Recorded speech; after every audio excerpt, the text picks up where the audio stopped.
இந்த generation love பற்றி என்ன நினைக்கிங்க? இந்த ஜென்ரேஷனில் லவ்ங்கிறது வந்து எதுவுமே இல்லை இப்போ எனக்கு தெரிஞ்சு.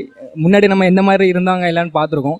இந்த டைமில் எப்படி லவ்னா காலேஜில் எல்லோரும் மீட் பண்ணுறாங்க, மீட் பண்ணக்கப்புறம் ஃப்ரெண்ட்ஸுங்காங்க, அப்புறம் 2 days 3 days கேர்ள் ஃப்ரெண்ட் பாய் ஃப்ரெண்ட், அப்புறம் ஒரு 10-15 days நீ தான் லைஃப் பார்ட்னர் அப்படின்றாங்க. 1 monthக்கு அப்புறம் இல்லை நமக்கு இது செட் ஆகாது அப்படின்ட்டு எல்லாம் போயிடுவாங்க. நமக்கு அது தேவையில்லாதில்ல. காதல்ன்றது எனக்கு அது ஒரு என்ன சொல்கிறது, ஒரு வேண்டாதது மாதிரி. நமக்கு காதலே பிடிக்காது. காதல் வந்து நமக்கு எதிர்ப்பு தான். காதல்ன்றது தேவையில்லாத ஒன்று. காரணம் என்ன காரணம்? காரணம் என்ன, பிள்ளைகளுக்கு நல்ல வார்த்தை, நல்ல நல்ல பழக்க வழக்கங்கள் பழக்கணும். சும்மா காதல்காரன்ட்டு ஜாதி விட்டு ஜாதி, மதம் விட்டு மதம், இதுகள்லாம் தேவை கிடையாது. அந்தந்த மதங்களில் அவன் பண்ணுறது தான் நான் நீடோடி வாழ முடியும். ஏன்னா இந்த ஜென்ரேஷன் லவ் பற்றினா சினிமாவில் பார்த்த மாதிரி தானே.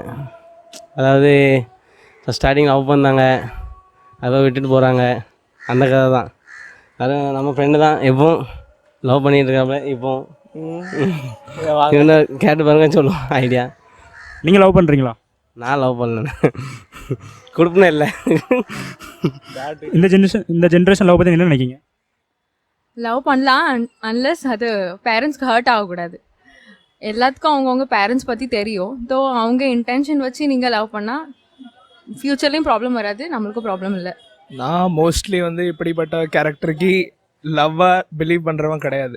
ஏன்னா மோஸ்ட்லி லவ்வை எல்லாருமே வந்து இன்னொரு ஆளோட ஸ்டைல் ஆஃப் லிவிங்கை வச்சு ஜட்ஜ் பண்ணி அவங்க மேலே ஆசைப்படுறது தான் லவ்.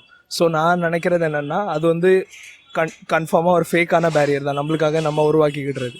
ஸோ இட்ஸ் லைக் நம்ம அம்மா அப்பா சொல்கிற மாதிரியே நம்ம வாழ்ந்துட்டா லைஃப் நல்லாயிருக்கும். ஏன்னா இது வரைக்கும் அவங்க தான் நம்மளை பார்த்துட்டு இருக்காங்க.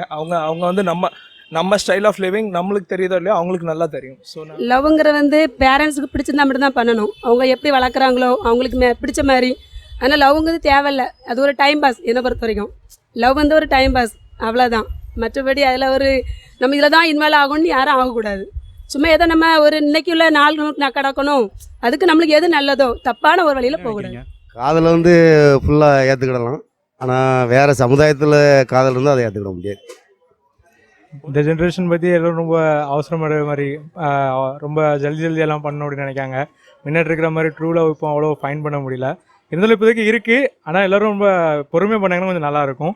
எல்லோரும் எதுவும் அவசரப்படாமல் ரொம்ப இது ரொம்ப வேறு லெவலில் பண்ண அப்படின்னா நினைக்காம பழைய காலத்தில் மாதிரி இருந்த மாதிரி ட்ரூவாக பண்ணாங்கன்னா ரொம்ப நல்லாவே இருக்கும். இந்த காலத்து தலைமுறை வந்து அதாவது கலப்பு திருமணம் கிடையாது, வேண்டாம், அது கிடையாது. அப்போ அதுக்கு நம்ம இடம் கொடுக்கக்கூடாது, மனசும் கிடையாது. ஒழுக்கமான காதல், நல்ல காதல் ஏற்றுக்கொள்ளப்படும், தவறான இதுகளை எடுத்துக்கொள்ளப்படாது. இந்த காலத்து காதல் வந்து நம்ம பையனோ பொண்ணோ அவங்க இஷ்டப்படி எந்த காரியத்தை செய்கிறாங்களோ அதுக்கு நாங்கள்லாம் சம்மதம். இந்த ஜென்ரேஷன் லவ் பற்றி நினைக்கணும்னா சேம், எல்லோரும் லவ் பண்ணுறாங்க, கல்யாணம் முடிக்கிறாங்க, எல்லாம் ஏதோ நடக்குது. என்ன சொல்ல, லவ் பற்றி சிம்பிளி வேஸ்ட். நீங்கள்